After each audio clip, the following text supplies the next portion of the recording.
السلام علیکم ورحمۃ اللہ وبرکاتہ۔ محترم عزیزوں اور دوستو، امید کرتا ہوں کہ آپ سبھی حضرات بخیر و عافیت ہوں گے۔ اللہ رب العزت ہم سب کے ساتھ خیر و عافیت کا معاملہ فرمائے۔ ایک بہت ہی اہم مسئلہ لے کر آپ کی خدمت میں حاضر ہوا ہوں، جو ہمارے معاشرے اور سماج میں بہت زیادہ عام ہو چکا ہے۔ وہ مسئلہ بینکنگ کے تعلق سے ہے۔ وہ مسئلہ یہ ہے کہ ہم دیکھتے ہیں ہمارے معاشرے اور سماج میں بہت سے ایسے لوگ ہیں جو اپنے بزنس کو بڑھانے کے لیے، اپنی تجارت کو بڑھانے کے لیے بینکوں سے سودی قرضہ لیتے ہیں، لون لیتے ہیں، اور بعد میں سود سمیت قسطوار اس قرضے کو، اس لون کو ادا کرتے ہیں۔ اسی طرح بہت سارے لوگ ہم نے ایسا دیکھا ہے کہ اپنے گھروں کو شاندار بنانے کے لیے، اچھے گھر بنانے کے لیے، اونچی اونچی بلڈنگیں بنانے کے لیے بینکوں سے ہوم لون لیتے ہیں، سود پر قرضہ لیتے ہیں۔ تو کیا اس طرح سے قرضہ لینا، اور اسی طرح بہت سارے لوگ اپنی پڑھائی کے لیے، اسٹڈی کے لیے بھی، اونچی اونچی ڈگریاں حاصل کرنے کے لیے بینکوں سے لون لیتے ہیں، تو کیا یہ سارے لون اور یہ سارے قرضے جن کے اوپر سود ادا کرنا ہوتا ہے، شریعت مطہرہ میں کیا اس طرح قرض لینے کی، قرض دینے کی گنجائش ہے؟ آج کے اس ویڈیو میں ہم اس مسئلے کے اوپر تفصیلی گفتگو کریں گے۔ تو میرے عزیزوں اور دوستو، یاد رکھیے کہ سود اور ربا، سود ہی کو عربی زبان میں ربا کہا جاتا ہے، تو سود اور ربا یہ بہت بڑا گناہ ہے، گناہ کبیرہ ہے۔ قرآن کریم میں اللہ رب العزت کا ارشاد ہے وَأَحَلَّ اللَّهُ الْبَيْعَ وَحَرَّمَ الرِّبَا، کہ اللہ نے بیع کو یعنی خرید و فروخت کو حلال قرار دیا ہے اور سود کو، ربا کو حرام قرار دیا گیا ہے۔ تو نص قطعی سے ربا اور سود کی حرمت ثابت ہے۔ اسی طرح حدیث شریف میں بھی اس کے اوپر بہت سخت وعید آئی ہے۔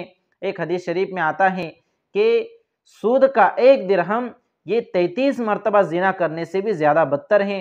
اسی طرح ایک حدیث شریف میں آتا ہے، حضرت ابو ہریرہ رضی اللہ تعالیٰ عنہ روایت کرتے ہیں، عن ابی ہریرہ رضی اللہ عنہ قال قال رسول اللہ صلی اللہ علیہ وسلم الربا 70 جزءا، کہ سود کے 70 حصے ہیں، ایسرھا ان ينکح الرجل امہ، او کما قال علیہ الصلاۃ والتسلیم، سود کے 70 جزء ہیں، 70 حصے ہیں، ان میں سے سب سے ادنا درجے کا حصہ، سب سے ادنا درجے کا جز اور اس کا گناہ ایسا ہے جیسا کہ آدمی اپنی سگی ماں سے نکاح کرے، اپنی سگی ماں سے شادی کرے۔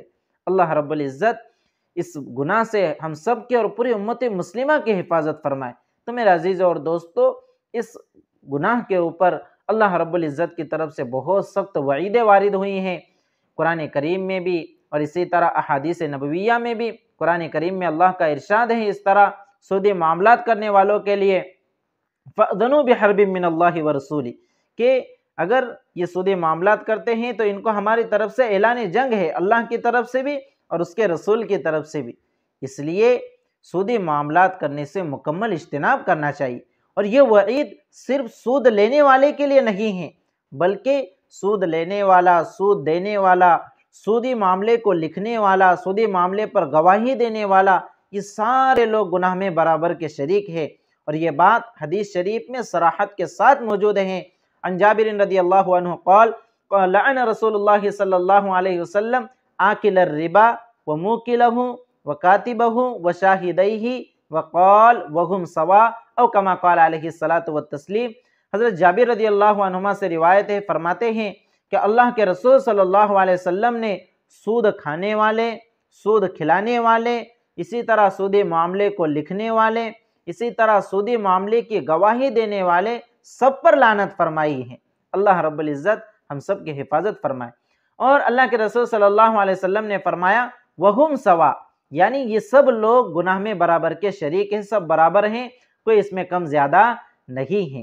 اس لیے جس طرح سود لینا گناہ ہے، اسی طرح سودی قرضہ لینا اور اس کے اوپر سود ادا کرنا، دوسروں کو سود دینا، یہ بھی گناہ ہے۔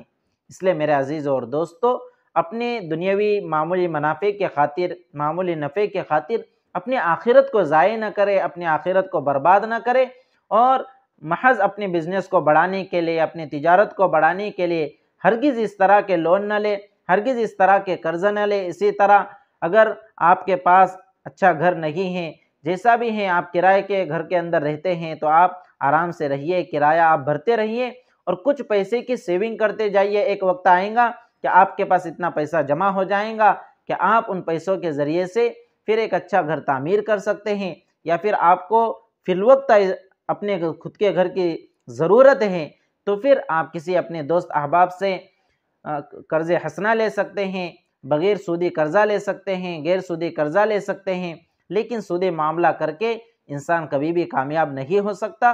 یاد رکھیے کہ سود کا اثر صرف سود لینے دینے والے تک محدود نہیں رہتا، بلکہ اس کے علاوہ بھی لوگوں تک اس کا اثر پہنچتا ہے، اس لیے کہ یہ کوئی معمولی گناہ نہیں ہے۔